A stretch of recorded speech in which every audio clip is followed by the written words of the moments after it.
నమస్తే, welcome to Andhraprabha. నేను ప్రియా కౌశిక్. ప్రస్తుతం మనతో పాటు సీనియర్ ఫిల్మ్ క్రిటిక్ చిట్టిబాబు గారు ఉన్నారు. వారితో మాట్లాడదాం. హలో సార్, నమస్తే.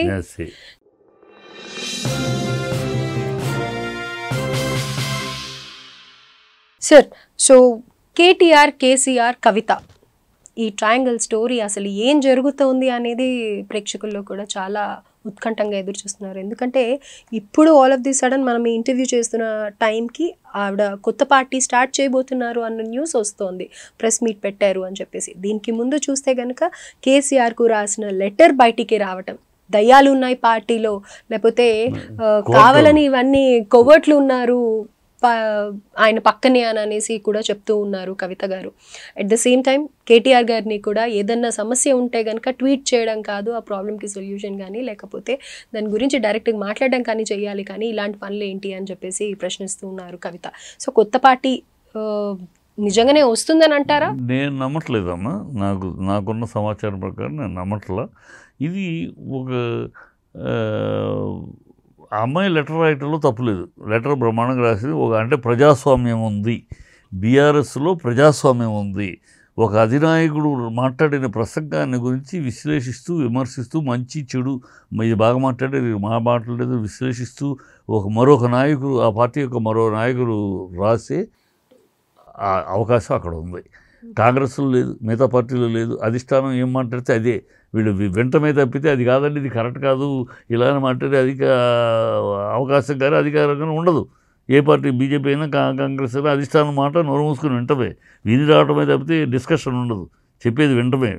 ఇక్కడ చెప్పేది వెంటనే కాకుండా విశ్లేషణ చెప్పే ప్రజాస్వామ్యం ఉంది. Hats off.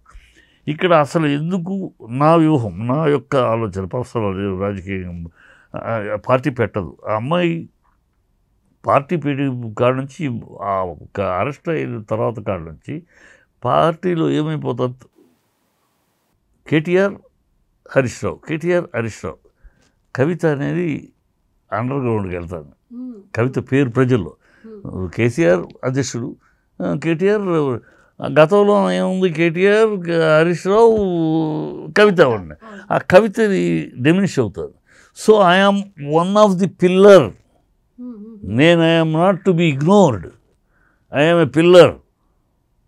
నా పిల్లర్, నేను ఒక పిల్లర్ని, నాదొక శక్తి ఉంది అని ఎస్టాబ్లిష్ చేయడానికి, గట్టిగా నొక్కి ఒక్క నుంచి ప్రజల ముందు పెట్టడానికి ఇది ప్రయత్నం. వచ్చిన అవకాశాన్ని మనం లెటర్ రాసి లీక్ చేయటం ఎందుకు చేశారు, ఎవరు చేశారు లీక్, అది తెలియాలి ఖచ్చితంగా. అది మంచి పద్ధతి కాదు కదా. ఒక పార్టీలో ఒక అధిష్టానానికి, అధినాయకుడికి మరొక నాయకురాలు లెటర్ రాస్తే ఆ లెటర్ వాళ్ళిద్దరి మధ్య ఉండాలి. అది బయటికి ఎలా లీక్ అయింది, బయటికి లీక్ చేసిన ఆ దెయ్యాలు ఎవరు, ఆ లీక్ చేసిన దుండగులు ఎవరు, ఆ లీక్ చేసిన కోర్టులు ఎవరు, అది అమ్మాయి అడుగుతారు, చెప్పాలి.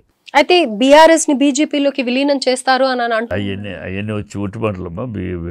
అంటే ఈ అమ్మాయి బీఆర్ఎస్ తిట్టలేదు కనుక ప్రజల్లో ఉంది. ప్రజల్లో బీఆర్ఎస్ తోటి విలీనం, బీఆర్ఎస్ కనుక బీజేపీ తోటి విలీనం అయితే పుట్టగతులు ఉండవు, బీఆర్ఎస్కి పుట్టగతులు ఉండవు. మళ్ళీ అసలు జీరోకి వెళ్ళిపోద్దాం. ఎందుకంటే ప్రజల్లో టీఆర్ఎస్ వాడు ఓడవచ్చు. ప్రజల్లో ఒక నాయకుడు, కేసీఆర్ ఒక నాయకుడు, కేసీఆర్ మీద ఓడిచ్చు కదా. ఆయనే ఓడించేది అవుట్రైట్గా ఓడించాల. వాళ్ళ కాంగ్రెస్కి ఇచ్చింది 64. సిటీలో ఒక సీటు వీళ్ళకి ఇవ్వాల, ఒక్క సీటు కూడా కాంగ్రెస్ లేదు. సో 56లో ఓడించారు, 56 సీట్లు ఓడించి 64 సీట్లు గెలిపించారు. సో అది ల్యాండ్ స్లైడ్ విక్టరీ ఏం కాదు. అంటే ఇక్కడ ఉంది, వీళ్ళ మీద ఏమీ లేకపోలేదు, ఉంది. ఆయన్ని అంత ఈజీగా తీసిపారు. ఆయన వెళ్ళి బీజేపీకి లొంగారంటే అయిపోయింది. టోటల్ కొలాప్స్, పార్టీ కొలాప్స్ మూసేసి తాళాలు వేసుకోవచ్చు. టీఆర్ఎస్ లేదు, బీఆర్ఎస్. కానీ అంతటి వ్యూహకర్త అయిన ఆయన ఆ పని చేస్తాడు అనుకోవడం. చాలా కష్టపడి ఫైటర్ తప్పితే ఆయన 14 ఏళ్ళు మొక్కు మడమ తిప్పకుండా పోరాడి తెచ్చాడమ్మా. అందరూ మారారు. తెలుగుదేశం అదొక, అందరూ మారారు. తెలుగుదేశం 2 కళ్ళ సిద్ధాంతం ఉంది. కమ్యూనిస్ట్ ఒకసారి అవునుంది కాదంది. బీజేపీ కాకినాడ తీర్మానంలో 98లో ఇస్తామన్నారు, ఇవ్వలేదు. వీళ్ళు అధికారం వచ్చినప్పుడు ఇవ్వలేదు, మళ్ళీ వచ్చినప్పుడు అది ఇవ్వన్నారు. కాంగ్రెస్ తాజా చేసింది. ఈయన ఒక్కడే 14 ఏళ్ళుగా పోరాడుతూనే ఉన్నాడు. కేసీఆర్ చావుడు చచ్చుడు తెలంగాణ తెచ్చుడు అని ఇదే మాట మీద నిలబడ్డాడు. సో ప్రజలకు తెలుసు అది పోరాడినాడు, రేపు పోరాడతాడు. ఈ బీజేపీతో కలిస్తే మాత్రం ఉండను. అంత తప్పుడు నిర్ణయం ఆయన తీసుకోవడం నేను నమ్ముతున్నాను. ఆయన మీద ఉన్న ఆయన యొక్క విజ్ఞతకి, ఆయన యొక్క నాలెడ్జ్కి, ఆయనకున్న వ్యూహ రచన విధానానికి తెలుసు. అది చేయడు. రేపు ఇప్పుడు 2-3 రోజులు చూస్తారు. నా లెక్క 2-3 రోజులు కవితని పిలిచి ఆయన ఒక క్లాసు బేకటమో ఏదో ఒక మాట్లాడడం జరిగిపోతుంది. దీంట్లో కనపడే రహస్యం ఒకటి ఉందాం. కవితని కేసీఆర్ గారు కలవట్లా. ఎందుకని అలాగే దూరం కేసు కోర్టు కేసు అయిన కాడ నుంచి ఆయన ఏదో ఫోన్లో మాట్లాడితే డైరెక్ట్గా కూర్చుని పబ్లిక్లోకి వాళ్ళిద్దరు ఆయన కలవట్లా. ఇమ్మీడియట్గా ఏదేదో మాట్లాడతారు కదా, ఇరుక్కుపోయిన కవితని ఓదారుస్తున్నాయి అంటే మనం మీడియా రాస్తారు కదా, అలాంటి వాటికి అవకాశం ఇవ్వకుండా, దాని మీద కామెడీ చేయాల్సిన అవకాశమో లేకపోతే సెటైర్లు చేసే అవకాశం ఇవ్వకుండా ఆయన కొంచెం డిగ్నిఫైడ్గా ఉన్నాడు.